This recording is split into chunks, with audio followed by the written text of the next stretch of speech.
Iran की भारत से appeal. Iran चाहता है कि भारत उससे तेल खरीदे।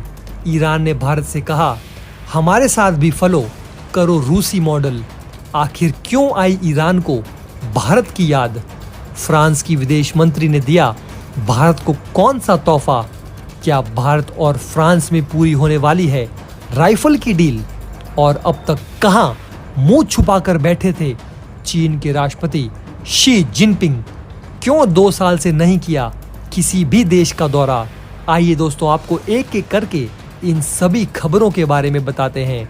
तो दोस्तों, सबसे पहले बात करते हैं ईरान और भारत के बीच तेल व्यापार की।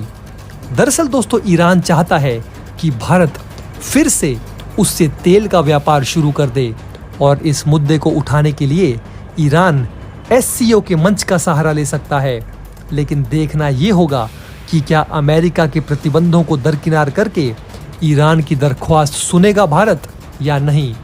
साल 2019 में जब अमेरिका ने ईरान पर कई तरह के प्रतिबंध लगा दिए थे, जिसके बाद भारत ने भी ईरान से तेल लेना बंद कर दिया था। हालांकि ऐसा भारत ने अमेरिका से डर कर नहीं किया था। उस वक्त भारत ईरान का दूसरा सबसे बड़ा ग्राहक था, मतलब वो देश था जिसे ईरान दूसरे नंबर पर सबसे ज्यादा तेल बेचता था।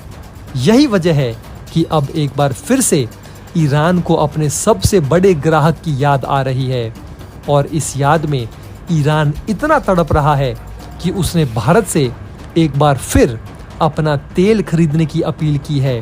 साथ ही ये भी कहा है कि भारत ईरान के साथ भी रूस मंडल फॉलो करे। बता दे दोस्तों कि रूस पर भी अमेरिका ने कई तरह के आर्थिक प्रतिबंध लगाए हैं, लेकिन उसके बाद भी भारत रूस से गैस खरीदता है। अब ईरान भी यही चाहता है कि जिस तरीके से भारत अमेरिकी प्रतिबंध के बाद भी रूस से व्यापार कर रहा है, वैसे ही ईरान से भी अपना व्यापार शुरू करे। ईरान अब भारत से तेल खरीदने को शुरू करने की फिर से इच्छा दिखा रहा है। एक रिपोर्ट के अनुसार ईरान का कहना है कि जब अमेरिकी प्रतिबंध झेल रहे रूस से भारत तेल खरीद सकता है, तो ईरान के साथ भी भारत को फिर से तेल खरीदना शुरू कर देना चाहिए। साल 2019 से भारत और ईरान के बीच तेल सप्लाई बंद हो गई थी और अब ईरान एक बार फिर शुरू करना चाहता है। ईरान का कहना है कि भारत जिस तरह से रूस के मामले में अमेरिकी दबाव को नज़रअंदाज कर रहा है, उसी तरह उसके साथ व्यापार में भी अमेरिकी प्रतिबंधों की परवाह ना करे। एक रिपोर्ट की माने तो जल्द ही ईरान के राष्ट्रपति इब्राहिम रईसी इस बारे में प्रधानमंत्री नरेंद्र मोदी के साथ चर्चा भी कर सकते हैं। उम्मीद तो ये तक जगाई जा रही है कि 15 और 16 सितंबर के बीच उज्बेकिस्तान में चल रहे एससीओ यानी कि संघाई कॉरपोरेशन ऑर्गेनाइजेशन मीटिंग के दौरान ईरान के राष्ट्रपति इब्राहिम रईसी भारत के प्रधानमंत्री नरेंद्र मोदी से मुलाकात करके इस बारे में चर्चा कर सकते हैं। एससीओ काउंसलिंग मीटिंग में भारत के प्रधानमंत्री नरेंद्र मोदी और ईरान के राष्ट्रपति समेत चीन के राष्ट्रपति शी जिनपिंग, रूस के राष्ट्रपति व्लादिमीर पुतिन और पाकिस्तान के प्रधानमंत्री शहबाज शरीफ भी शामिल होंगे। हाल ही में ईरान के राजदूत अली चेगेनी ने भारत के विदेश मंत्री एस जयशंकर से मुलाकात करते हुए तेल की खरीदारी का मामला उठाया था। इससे पहले बीते जून महीने में जब ईरान के विदेश मंत्री हुसैन आमिर जब भारत के दौरे पर थे, तो उन्होंने पीएम नरेंद्र मोदी और विदेश मंत्री के साथ मुलाकात के दौरान भी इस मुद्दे को लेकर बातचीत की थी। ईरानी राजदूत ने कहा था कि भारत से संबंध मजबूत करने के लिए हमारी कोई सीमा, प्रतिबंध और बाधाएं नहीं हैं। उन्होंने कहा कि हम पहले देश थे जिसने भारत को डॉलर नहीं बल्कि रुपया करेंसी में तेल निर्यात किया और भारत हमसे लगातार तेल खरीदता आया है। यहाँ तक हमने अन्य चीज़ों के लिए भी हमने रुपए में कारोबार किया है। वहीं ईरानी राजदूत ने यह भी दावा किया कि अगर भारत तेल का आयात नहीं रोकता, तो जो ईरान और भारत के बीच साल 2018-19 में $17 बिलियन तक कारोबार हो रहा था, वो अब तक 30 से 35 बिलियन तक पहुंच जाता। जब अमेरिका की ट्रंप सरकार ने ईरान पर कई प्रतिबंध लगा दिए तो भारत को भी उस समय ये फैसला करना पड़ा था।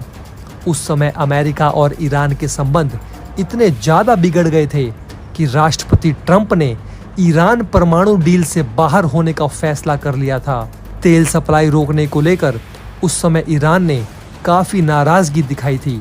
ईरान के तत्कालीन विदेश मंत्री जावेद ज़रीफ ने कहा था कि भारत को अमेरिकी प्रतिबंधों के दबाव का और मजबूती के साथ प्रतिरोध करना चाहिए था।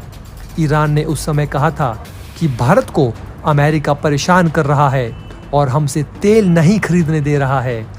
जब से यूक्रेन और रूस के बीच युद्ध शुरू हुआ है, तब से अमेरिका समेत कई पश्चिमी देशों ने रूस पर कई तरह के आर्थिक प्रतिबंध लगा दिए हैं। हालांकि इन प्रतिबंधों की चिंता किए बिना भारत रूस से कम दाम पर मिल रहे तेल की खरीदारी कर रहा है। इस बात पर नाराज अमेरिका ने पहले भारत को चेताया भी, लेकिन भारत ने साफ कर दिया कि भारत अपने नागरिकों के हित में फैसले लेने में सक्षम है। दूसरी खबर दोस्तों फ्रांस और भारत की दोस्ती से जुड़ी है। फ्रांस की विदेश मंत्री कैथरीन कोलोना भारत के दौरे पर हैं। इस दौरान दोनों देशों के बीच दोस्ती की एक नई नींव रखी गई। प्रधानमंत्री नरेंद्र मोदी और मैक्रो की दोस्ती के कसीदे तो सभी पढ़ते हैं। पूरी दुनिया इन दोनों की दोस्ती की गवाह है। और अब दोस्तों उम्मीद जताई जा रही है कि कोलोना के इस दौरे के दौरान फ्रांस और भारत अपने काफ़ी समय से रुकी राइफल डील को पूरा कर सकते हैं। पीएम मोदी ने खुद ट्वीट करके इस मुलाकात की जानकारी दी। पीएम मोदी ने अपने ट्वीट में लिखा, यूरोप और विदेश मामलों के लिए फ्रांस की मंत्री कैथरीन कोलोना से आज मुलाकात कर खुशी हुई। हमने द्विपक्षीय, क्षेत्रीय और वैश्विक मुद्दों पर सहयोग को लेकर चर्चा की। बयान के मुताबिक प्रधानमंत्री मोदी ने राष्ट्रपति मैक्रो से पेरिस में हुई मुलाकात को याद दिलाया और भारत में उनका स्वागत करने की इच्छा जताई। और दोस्तों अब हमारी तीसरी खबर की तरफ बढ़ते हैं, जो चीन के राष्ट्रपति शी जिनपिंग से जुड़ी है, जिन्होंने करीब 2 साल बाद अपने देश से बाहर कदम रखा है। दरअसल उज्बेकिस्तान में हो रहे एससीओ समिट में हिस्सा लेने के लिए चीन के राष्ट्रपति शी जिनपिंग उज्बेकिस्तान पहुंचे हैं।